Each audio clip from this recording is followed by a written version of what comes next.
I guess if there's not much education, that works in the favor of lawyers, well, right? I wanted to jump in on that because being proactive is a much more efficient and less expensive way of educating the public, because otherwise they get educated through litigation and through disputes, and that is largely an educational process. Part of the theme that we kind of use as we speak in various panels or other activities and work with clients is the concept that really there's co-ownership of the land, and people, surface owners, forget that because they may not know they don't own the mineral rights, and the mineral owners in Texas have the dominant estate, so they tend to think of that as an absolute right, whereas in reality there is more of a co-ownership of that land, and there has to be generally more cooperation to avoid some of those disputes, whether it's over water or other issues. Currently, the biggest name in resource plays is the Barnett Shale in the Fort Worth Basin. Now, Fort Worth's been producing for half a century. The Barnett is relatively new. So the question is, what is the potential of the Barnett Shale? Will it be around as a significant area for another 10 years, fewer years, more years? How many years? I'm going to throw that to you, Mark. Well, I think if you look, Bill, at what we know today, and you go back 5 years ago and what we knew then, we thought that the Barnett probably only covered maybe 2 counties, or 3 at the most. Today, production covers, I think, 15 counties in the Fort Worth Basin. And the thing that has changed is the play has moved both into the metropolitan area, so we literally, Range's office is in downtown Fort Worth. I can look out my window and have been able to see as many as 3 drilling rigs on the horizon, not more than a mile from downtown. Are they getting closer? They are getting closer, actually. They're getting over onto the Trinity levee system, if you will, and that's very close to downtown. Is there any possibility of drilling in the stockyard? Yes, I believe you could ask Lindsey about that, in fact, since I believe XTO's headquarters for their Barnett team is in the stockyard. So, yes, and the fact that there could literally be wells drilled under both of our buildings in downtown as well. Do you get a cut of that? No, unfortunately not. But the play has gotten bigger than I think if you ask any of the guys that were involved in it early on at Mitchell. Now, maybe George Mitchell would be the sole exception. He seemed to have had the vision for this from the very beginning. Well, I think that probably the field you end up having probably 40, 50, 60 trillion feet of gas.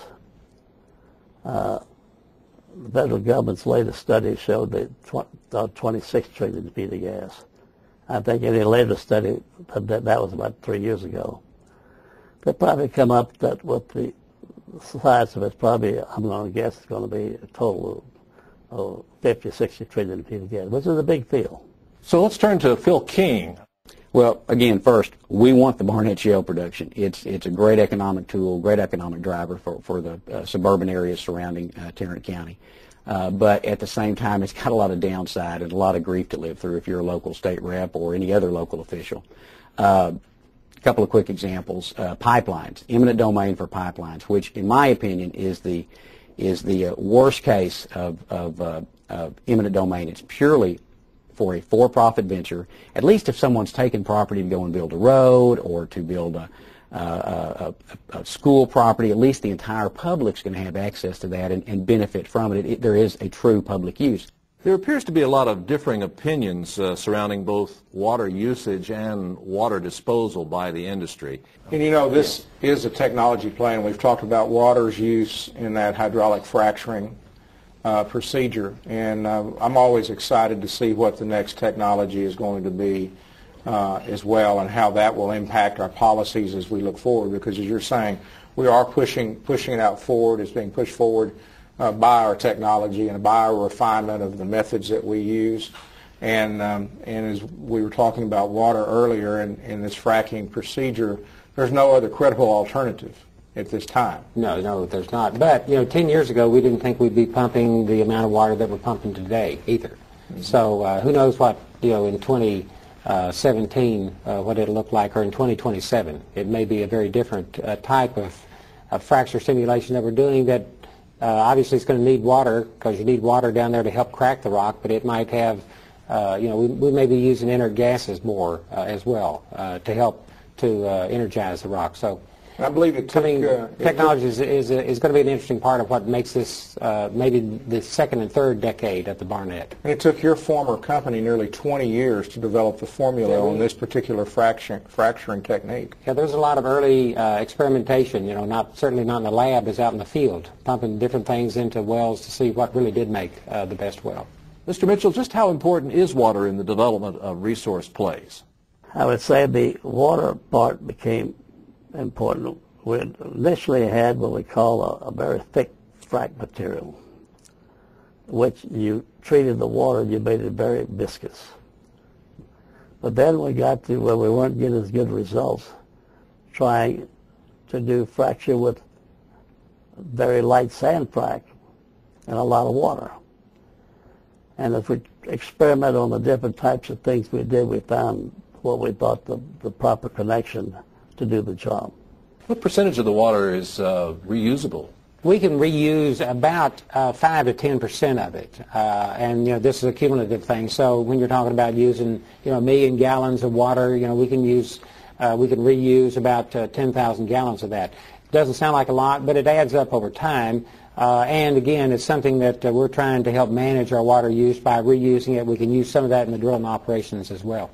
I applaud that type of process, applaud the desalination projects that are going on as well. So we'd rather not dispose of it. It's costly to us. We have to truck it somewhere and then pump it down a hole and pay to do that. So if we can turn it into a usable commodity, we would rather do that. But traditional oil field, with the technologies we've had in the past and the abilities that we've had in the past, have said that we find a safe way to dispose it down hole into an unproductive sand or shale and several thousand feet below fresh water. Bill, I think it's important that we recognize some of the issues, challenges we have with regard to disposal. West Texas, when you're disposing of water, your main concerns are keeping your equipment running and not spilling the stuff on the ground.